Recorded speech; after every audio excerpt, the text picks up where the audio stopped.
"You're not on the list," my brother said, about his own wedding, in the house I bought him. That sentence cost him $770,000. It cost my father a daughter. And it cost me the last shred of hope that my family would ever see me as one of them. But what they didn't know, what nobody at that 200-guest reception knew, was that the roof over their heads still had my name on it, and I had just signed it away to someone else. Before I go on, please take a moment to like and subscribe, but only if you genuinely connect with this story. Drop your location and local time in the comments. I'd love to know where you're watching from. My name is Sierra. I'm 31. And this is the story of how I lost a family and found myself. Now let me take you back 17 years, to the day my mother died, and everything changed. My mother died on a Tuesday in October. I was 14. She had been sick for 2 years. Ovarian cancer. And by the end, she weighed less than I did. But she never stopped being the strongest person in the room. My mother was the only one who treated us the same. Dalton got a new bike. I got a new bike. He got help with homework. I got help with homework. She didn't believe in favorites. She believed in fairness. The funeral was small. Gray sky. Wet grass. I remember the smell of lilies and mud. My father stood at the casket with his arm around Dalton. My brother was 16, already taller than Dad. Gerald, that's my father, pulled Dalton close and said, loud enough for everyone to hear, "You're the man of the house now, son." I stood 3 feet away. Nobody said anything to me, except one person. Patricia Callahan. Patty. My mother's best friend since college. She found me standing alone by the back pew after everyone filed out. She crouched down, took my hands, and looked me straight in the eyes. "I promised your mother I'd always have your back," she said. "Remember that." I nodded. I didn't understand what she meant. Not really. What I didn't know, what I wouldn't learn for years, was that my mother, in her final weeks, had asked Patty to become my legal godmother. She'd signed paperwork. Formal, binding, the whole thing.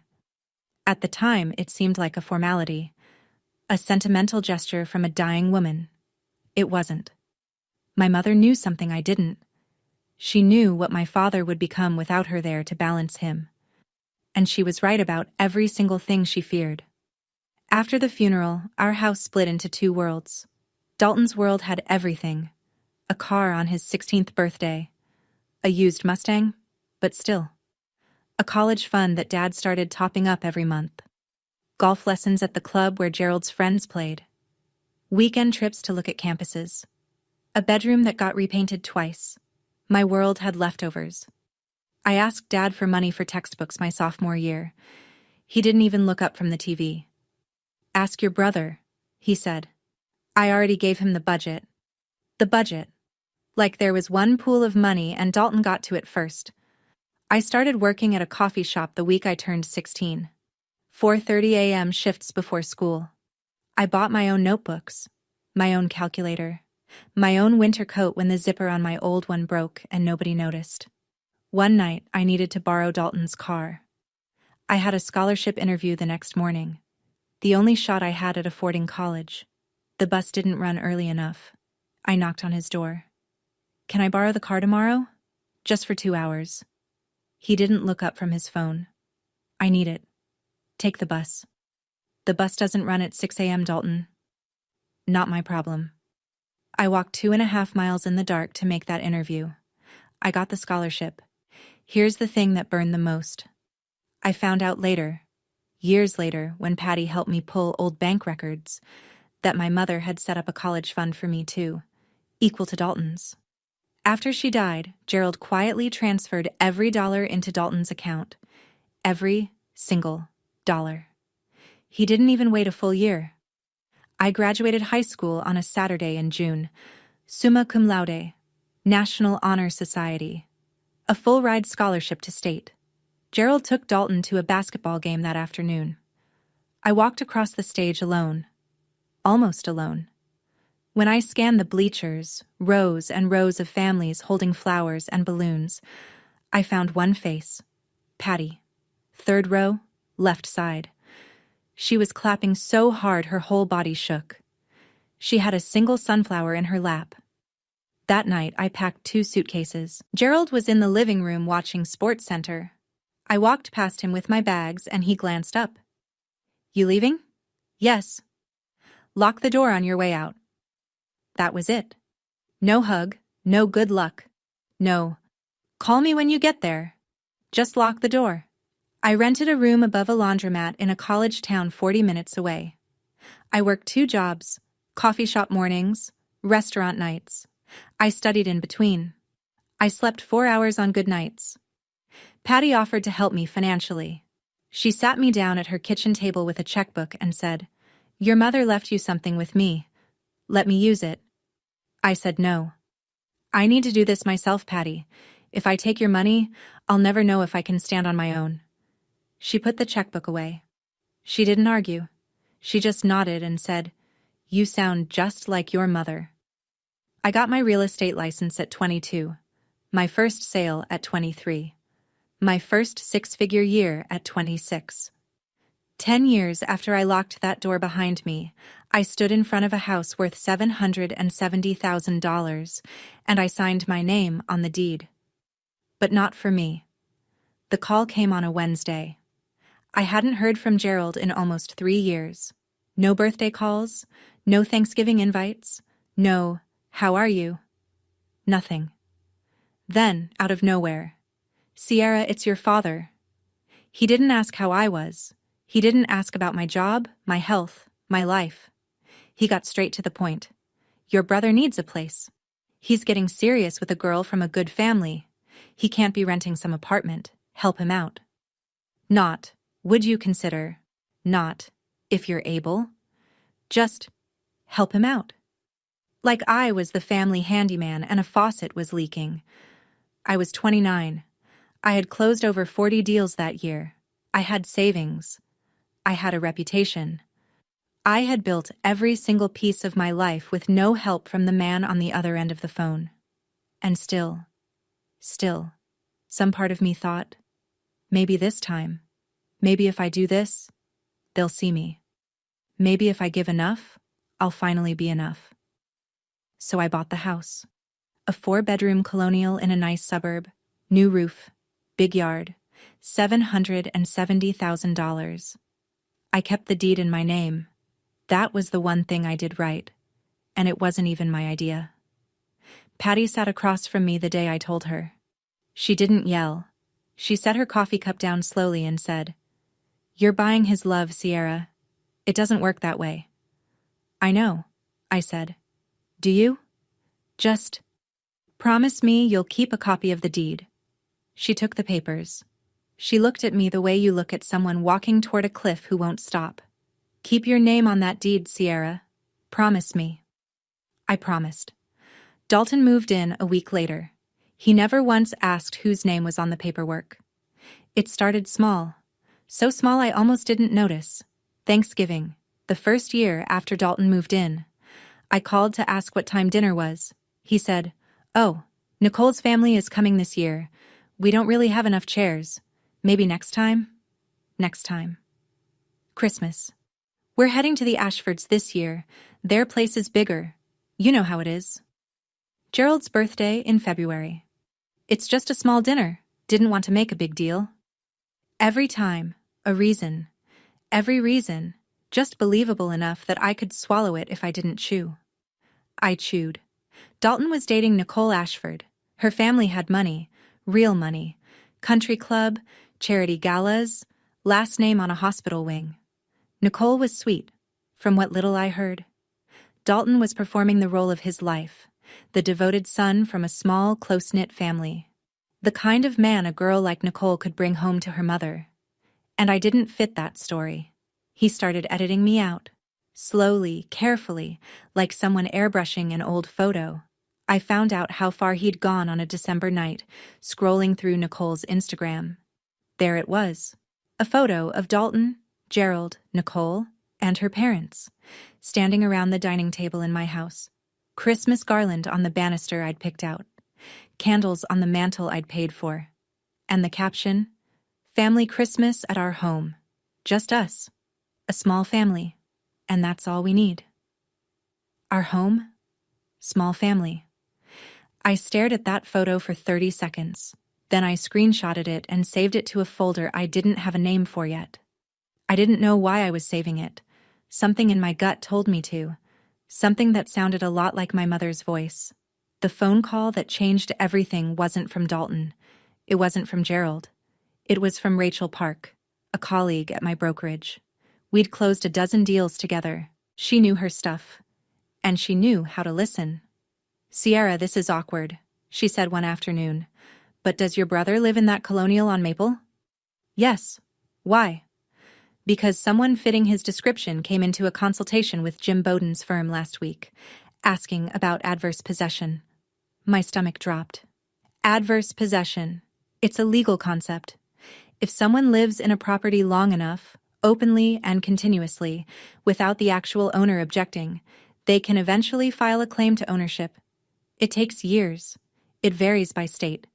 But Dalton was asking. He was looking for a way to take my house from me. Legally. I called Patty that night. She confirmed what I already feared. "If he files the right paperwork and you don't challenge it, in a few years he could have a case," she said. "It's a stretch. But the fact that he's asking? That tells you everything." It did. I wasn't just losing a house. I was losing the fiction I'd built. That somewhere underneath the silence and the excuses, my family still wanted me. That the house was a bridge, not a transaction. That blood meant something. But I didn't act. Not yet. There was one more test. The wedding. Dalton and Nicole had gotten engaged in January. The wedding was set for June. 200 guests. I told myself, if he invites me, there's still hope. If he includes me in the biggest day of his life, then maybe. I was wrong about all of it. The invitations went out in March. 200 of them. Not one had my name on it. I found out from Karen Webb, my oldest friend. We'd known each other since middle school. She was one of the few people who knew both sides of my family's story, and she never let me pretend it was fine when it wasn't. She called on a Thursday afternoon, cheerful, clueless. "Hey, I got the invite. So are you doing a speech or anything? Maid of honor?" The silence lasted 6 seconds. She figured it out before I said a word. "Sierra, you got an invite, right?" "No." "You're kidding." "I'm not." She texted me a photo of the invitation. Thick cream cardstock, gold embossing. Dalton Andrew Mercer and Nicole Elizabeth Ashford. June 15th, 200 guests. Reception to follow at the couple's home. The couple's home. My house. I called Dalton. It rang 4 times and went to voicemail. I called again. Same thing. I texted, "Dalton, I saw the invite. Am I coming?" 3 hours. 3 hours of staring at my phone like it owed me something. Then the reply. "Sierra, we talked about this. The guest list is tight. Nicole's family takes priority. Don't make this about you. We talked about this. We never talked about this. We never talked about anything because he stopped answering my calls 2 years ago." I typed back the only thing that mattered. "The wedding is at my house, Dalton." The read receipt popped up immediately. Then, "It's been my house for 2 years. Everyone knows that." I read that sentence 3 times. Each time, a different part of me broke. The first read broke the sister. The second broke the peacemaker. The third broke the last person in me who still believed giving was enough.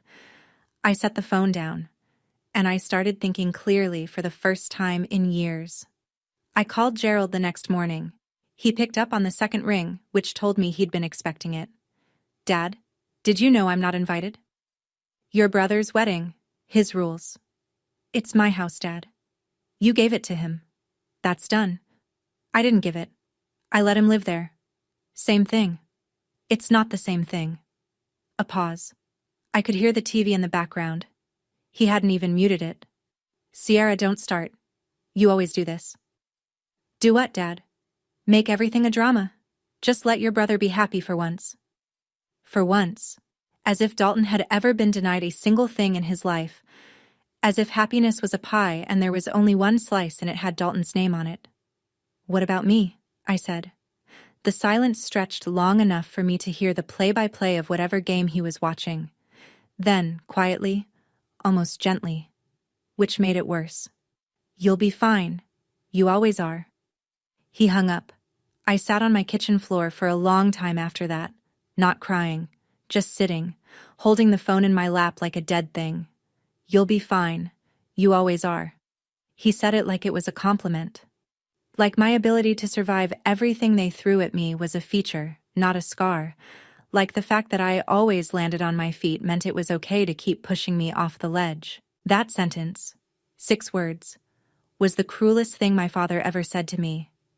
Not because it was angry, because it was calm, because he believed it, because in his mind it was permission. Permission to never show up for me again. And he never did. I did something I'm not proud of. I wrote Dalton a long message. Not angry, not begging, just honest. I told him everything. Every holiday I missed, every call he didn't return, every time I made an excuse for him because the truth was too heavy. I told him about the college fund Dad took from me. I told him I bought that house because I thought it would bring us closer. I asked him one question. "Do you actually want me out of your life, or have you just been too comfortable to notice I'm still here?" He read it. The little checkmark turned blue. He didn't reply. 2 days later, my phone buzzed. A number I didn't recognize. "Hi, Sierra, this is Nicole." My chest tightened. "Dalton told me you've been pressuring him about the wedding. I understand you feel left out, but this is our day. Please respect our wishes." Then, a second message. "We appreciate the house, but don't use it as leverage." I read that twice. Don't use it as leverage. Dalton hadn't just excluded me, he'd built a story. In his version, I was the difficult sister. The one who couldn't let go. The one who dangled money to control people. He'd flipped it. Turned me from the person who gave everything into the person who used everything, and Nicole believed him. Why wouldn't she? She'd never met me.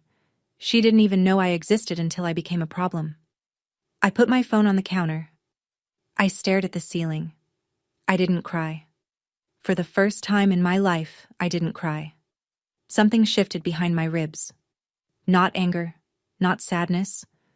Something colder, quieter.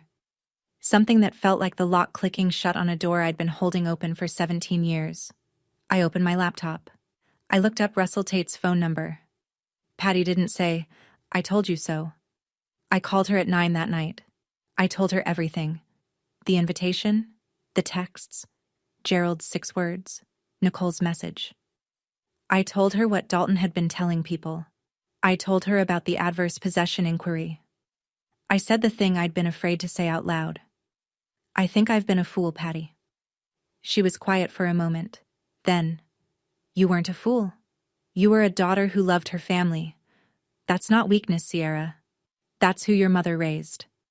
I pressed my fist against my mouth to keep steady. "The deed," she said. "It's still in your name?" "Yes." "Good. That's the only thing that matters right now." The next morning, I sat across from Russell Tate in his downtown office. He was Patty's former colleague, mid-50s, reading glasses on a chain, the kind of lawyer who speaks like he's billing by the syllable but means everyone. He reviewed the documents for 20 minutes. Deed, property records, tax filings, all in my name. No lease agreement with Dalton, no rental contract, no written permission of any kind. Russell looked up. "Who's been paying the property taxes?" "I have, every year." "Mortgage?" "Paid in full at closing. It's mine, free and clear." He took off his glasses. "Ms. Mercer, your brother has no legal claim to this property. No lease, no contract, no equitable interest. Legally, he's a guest in your house, nothing more." A guest.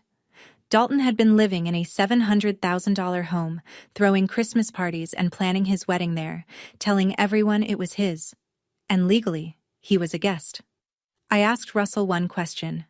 "If I sell it, can he stop me?" "No." That word sat in the room like a stone dropped into still water. Karen called me 2 days later with something that knocked the wind out of me. "I need to tell you something," she said. "I was at the engagement party last month, the one at the Ashfords Club. I hadn't been invited to that either, obviously. Dalton gave a toast. He thanked Gerald, called him my only family. And when Nicole's uncle asked if he had siblings, Karen paused. He said, 'Just me, only child.' I closed my eyes. 'Sierra, are you there?' 'I'm here.' That night, I did something I hadn't done before. I went through everything. Nicole's social media, Dalton's, every photo, every tag, every comment from the past 2 years. Nicole's feed. Vacations with Dalton, dinners with Gerald, holidays at the house. Not a single photo of me, not one mention. Dalton's feed. He'd gone back and deleted, or cropped, every old family photo that included me. Birthday parties, Thanksgivings, even our mother's memorial service. In every image, I was simply gone, like I'd been cut out with scissors. Then I found the post that made my hands shake. Nicole, 6 months ago. A photo of Gerald at the dining table laughing, wine glass raised. The caption, "So grateful for Dalton's dad Gerald, the sweetest father-in-law. Just us, a small family, and that's all we need." But the post that shattered me was older. Dalton, responding to a comment under a photo of the house. Someone had written, "Beautiful place. How'd you swing it?" And Dalton replied, "Dad helped us out. Family takes care of family. Dad helped us out." He credited Gerald for my house, and Gerald let him. I screenshotted everything, saved it all, closed my laptop. He didn't just cut me out. He rewrote the story. And in his version, I never existed. I sat in my apartment for a long time that night. The lights were off, just the glow of the street lamp through the window and a framed photo of my mother on the shelf by the door. She was 31 in that photo, my age now, holding me as a baby, smiling like the world made sense. I thought about what she would say if she could see this. All of it. The house, the silence, the cropped photos, the lies. And I heard her voice. Not literally, but the way you hear someone you've loved so deeply that their words live inside your bones. "Don't let anyone tell you you're not worthy." I picked up the phone. I called Russell. "List the house." A pause. "You're sure?" "Once it's done, it's done." "I'm sure." It took 3 weeks. Russell found a buyer, a young family relocating from out of state. They loved the house. They offered full asking price, no contingencies. Clean deal. Closing date, June 14th. 1 day before the wedding. I signed the papers in Russell's office on a Tuesday afternoon. The house changed hands at 4:17 p.m. It was no longer mine, which meant it was no longer Dalton's to stand in. Russell prepared the notice to vacate. 30 days. Standard. Completely legal. I chose the delivery date, June 15th, the morning of the wedding. Patty sat with me that evening. She didn't say much. She just poured 2 glasses of wine and waited. "How do you want to do this?" she asked. "Quietly," I said. "I just want him to know the truth." I sat there for a long time after she left. I wasn't happy. I wasn't sad. I was hollow, like I'd cut away a part of my body that had been dead for years but I'd been too afraid to let go of. If you've ever had to choose between loyalty and self-respect, you know exactly what that feels like. Would you have done the same thing? I'd love to hear your answer in the comments. June 15th. A Saturday. 82 degrees. Clear sky. I drove to the neighborhood at 6:30 in the evening. Not to the house, to the end of the block, where I could see the driveway from a distance. I parked under an oak tree and turned off the engine. The house looked beautiful. I'll give them that. White lights strung along the fence, lanterns lining the walkway, cars packed the street. BMWs, a couple of Mercedes, a black Escalade I figured belonged to Margaret Ashford. Through the open windows I could hear jazz, laughter, glasses clinking. 200 people, celebrating in a house they thought belonged to the groom. My phone rang. Karen. I'm inside, she whispered. Sierra, it's gorgeous. The flowers, the food? There's a string quartet on the patio. How is he? Glowing. He's in a gray suit. Nicole looks stunning. They just did the first dance. A pause. Sierra, I'm so sorry you're not here. It's okay, I said, which was a lie, but some lies are just kindness you give yourself. Then Karen said the thing that sealed it. He just gave his speech, thanked Gerald for, I'm quoting, giving me everything, including this beautiful home. Gerald stood up and took a bow. People clapped. I gripped the steering wheel. And Sierra, he said he wishes his mom could be here. He said, she's the only one missing tonight. The only one missing. I was 200 yards away, sitting in a parked car on a public street, listening to my brother erase me in real time from a stage built inside a house I paid for. And according to him, the only empty chair at that wedding belonged to a woman who died 17 years ago. I wasn't missing. I was removed. And now it was time to remove myself from the equation entirely. I called Russell at 8:41 p.m. Send it. You're certain? Yes. Russell sent two things simultaneously. First, the formal notice to vacate, delivered to the property address via courier service with signature confirmation. 30 days, standard, legal. Second, one email. To Dalton, Gerald, and Nicole. All three. One message. I had written it the night before, revised it 4 times. Every version got shorter. The final draft was 6 lines. The property at 114 Maplecrest Drive has been sold. The transaction closed on June 14th. You have 30 days to vacate. Enclosed are 1. A copy of the deed in my name. 2. The signed sale agreement. And 3. The formal notice to vacate. I wish you both a happy marriage. Sierra. No exclamation marks. No accusations. No emotion. Just facts, documents, and a deadline. I attached 3 PDFs. The deed. My name. Clear as daylight. The sale contract. Buyer. Price. Closing date. Done. And the 30-day notice. Typed on Russell's firm letterhead. Every box checked. Every line lawful. I pressed send at 8:47 p.m. The jazz was still playing. I could hear it faintly through the open windows 200 yards away. Someone laughed. A big, generous champagne laugh. The kind of laugh people do at weddings when they believe everything is perfect. I turned my key in the ignition. I drove home. I didn't check my phone. I didn't call Karen. I didn't call Patty. I didn't look in the rearview mirror. I walked into my apartment. I washed my face. I brushed my teeth. And I got into bed and slept. Deeply, completely, without dreaming. For the first time in months. Whatever was happening inside that house now, it was no longer my house. And it was no longer my problem. Karen called at 9 the next morning. I made coffee first. Then I answered. Sierra. Oh my God. Tell me. She told me. Around 9 p.m., 12 minutes after I sent the email, Dalton pulled his phone from his jacket during a toast from Nicole's uncle. He glanced at the screen. Then he went white. Not red. Not flushed. White. Like the blood left his face all at once. He excused himself. Found Gerald near the bar. Karen was close enough to hear Gerald say, What do you mean, sold? Then Dalton hissed something she couldn't catch, and Gerald's jaw tightened like a wire pulled taut. They moved to the hallway.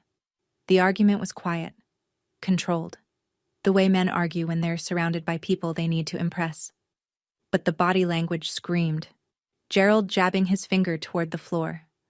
Dalton pressing his palm against the wall like he needed it to stay upright. Nicole noticed. Of course she did. It was her wedding. She walked over in her white dress and touched Dalton's arm.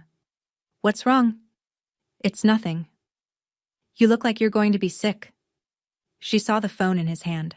She took it. She read the email. The hallway got very quiet. Who is Sierra Mercer? Nicole said. Dalton's mouth opened. Nothing came out for 3 full seconds. Then, nobody. Nicole looked at the attachment. The deed. My name. The address they were standing in. The deed says Sierra Mercer. You told me this was your father's house. Dalton reached for the phone. Nicole pulled it back. Margaret Ashford appeared at the end of the hallway. Silk dress, pearl earrings. A face that could read a room from 40 feet. What's going on? She said. Nicole turned the screen toward her mother. Margaret read. She looked at Dalton. She looked at Gerald. Then she picked up her clutch and walked toward the front door. Margaret didn't leave. She stopped at the front door, turned around, and walked back. That was worse. She stood in front of Dalton. In the foyer, where the string quartet had been playing 10 minutes earlier and a dozen guests were now pretending not to watch. My daughter asked you a simple question, Margaret said. Who is Sierra Mercer? Dalton ran a hand through his hair. He tried a smile. It didn't land. It's complicated. She's a distant relative. Karen stepped forward. She told me later she hadn't planned to. But she'd had 2 glasses of champagne and 17 years of watching me get erased, and something in her just broke. She's his sister, Karen said. His younger sister. And she's the one who bought this house. The room went silent. Not movie silent. Real silent. The kind where you can hear someone's shoe shift on the hardwood floor. Margaret looked at Gerald. You have a daughter? Gerald straightened his shoulders. Old habit. This is family business. It became my family's business the moment my daughter married into your lies. That word, lies, landed like a slap. Gerald flinched, physically flinched. I'd never seen him flinch at anything in my life, and I wasn't even there, but Karen described it so precisely I could see it. Nicole stood between her mother and her husband with a look Karen described as someone watching their house burn in real time. She turned to Dalton. You told me you were an only child. Nicole, let me explain. You told me your father bought this house. It's not What else did you lie about? That question hung in the air. Not just about the house, not just about me, about everything. The entire foundation of their marriage, 1 day old, was cracking in front of 200 people. Dalton's face went through 3 stages. Karen counted them. First, denial. He pointed at Karen like she'd set off a fire alarm. Karen doesn't know what she's talking about. She's Sierra's friend. She's biased. Karen didn't flinch. I went to high school with both of you, Dalton. I was at your mother's funeral. I watched you eat dinner at Sierra's table for 16 years. Second, deflection. Dalton turned to the room, to the guests, to anyone who would listen, and spread his hands. Sierra's always been like this. She's jealous. She's trying to ruin my wedding because she can't stand to see me happy. Margaret's voice cut through. She didn't come to your wedding, Dalton. You didn't let her. Third, collapse. Dalton looked at Gerald.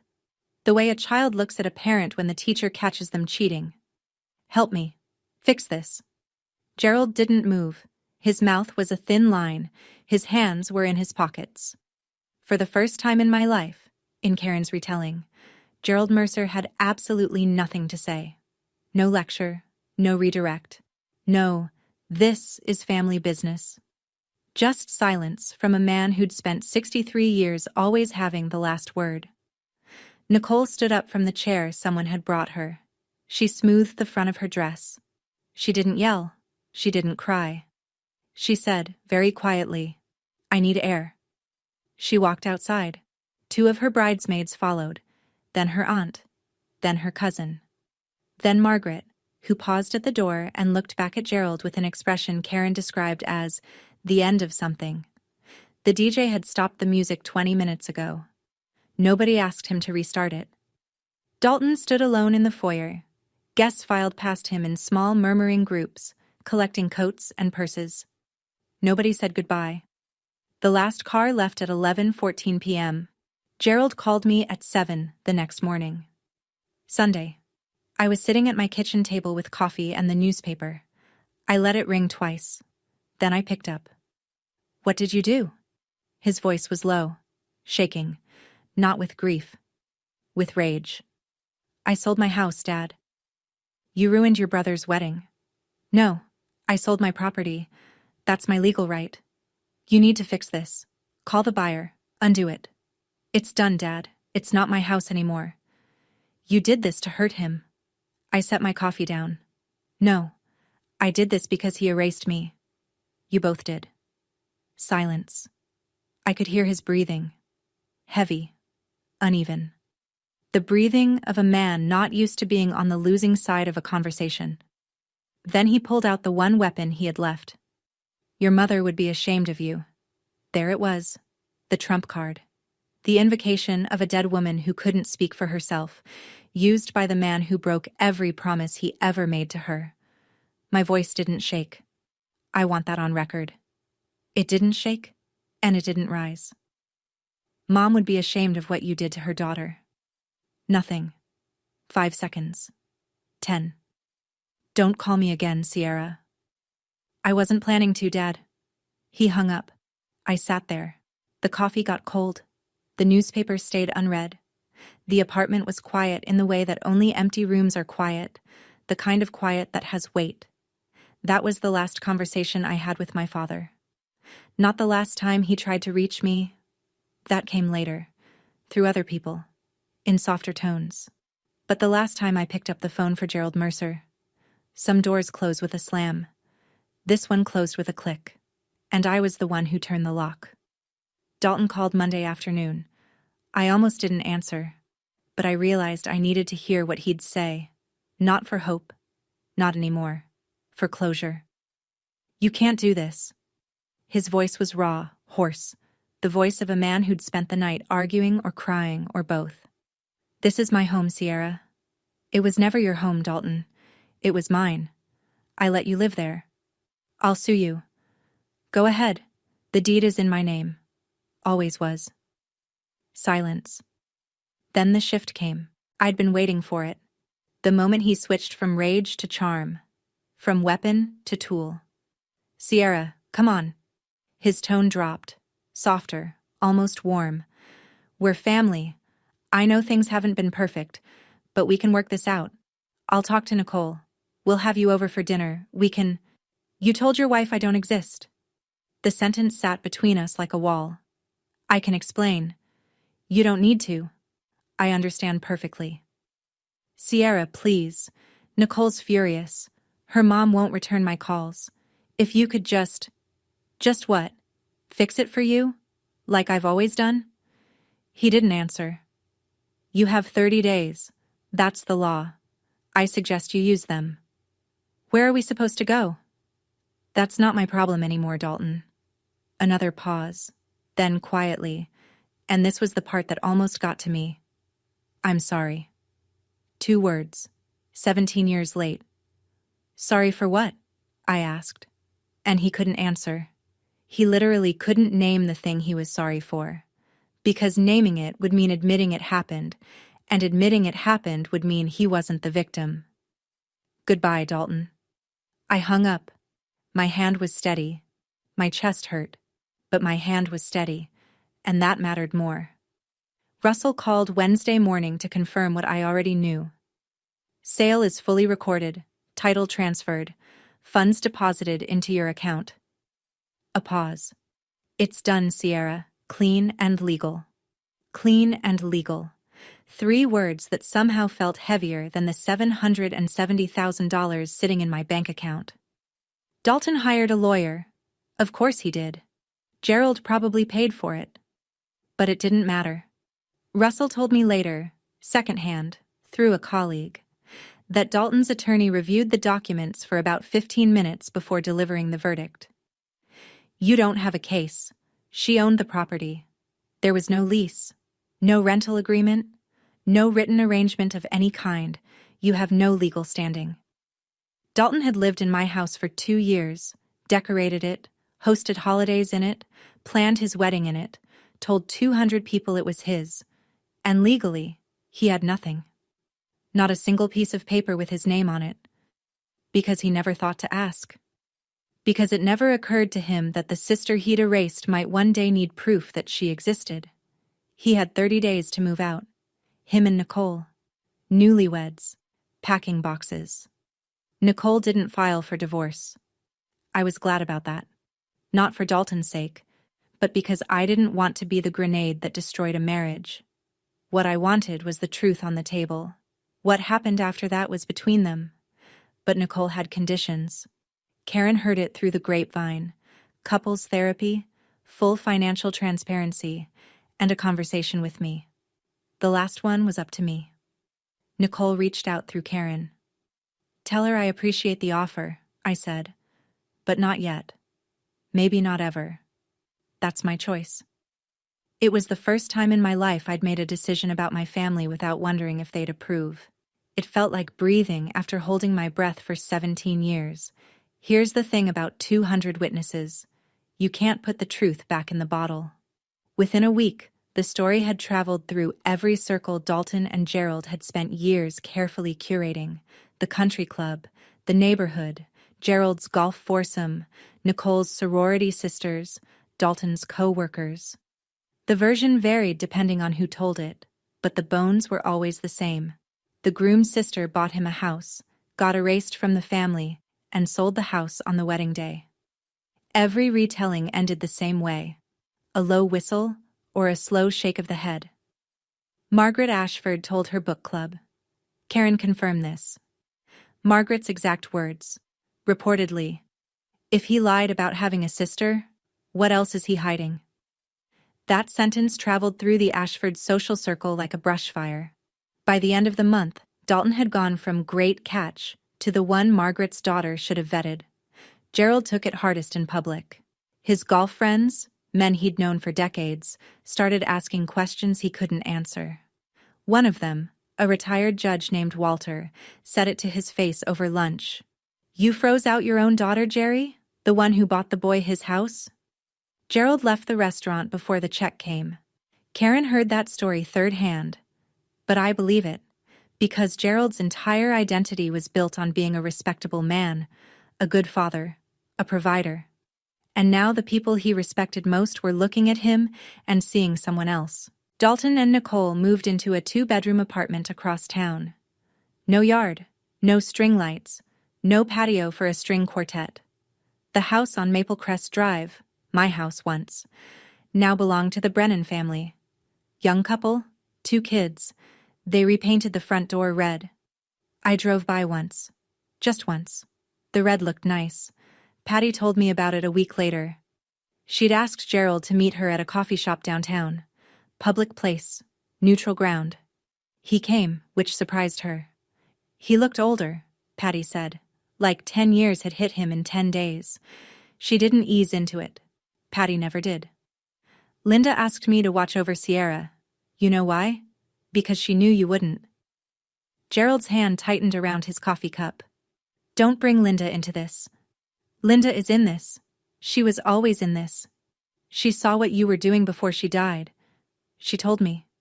"She told you what?" "That you'd already picked Dalton. That you'd already decided Sierra was second. She made me promise. Not just to watch over that girl, but to be ready. Because she knew." Gerald stared at the table. Patty said his jaw was working, the muscles moving like he was chewing words he couldn't swallow. "She didn't ask me to be Sierra's godmother because of tradition, Gerald. She asked me because she was afraid of what you'd do to that girl when she wasn't there to protect her." She paused. And she was right. Gerald stood up. He didn't push the chair back, he just rose, like a man leaving a church pew. He put a 20 on the table. He walked out without turning around. Patty called me that evening. Her voice was steady but soft, the way it gets when she's been carrying something heavy and finally sets it down. "I said what your mother would have said. The rest is up to him." I held the phone against my ear for a long time after we hung up. My mother had been dead for 17 years, and she was still protecting me. Some people leave instructions. My mother left a shield. People always ask about the money. $770,000 is a lot of money. They want to know if I kept it, if I spent it, if it felt like winning. It didn't feel like winning. It felt like a refund. I paid off my remaining student loans.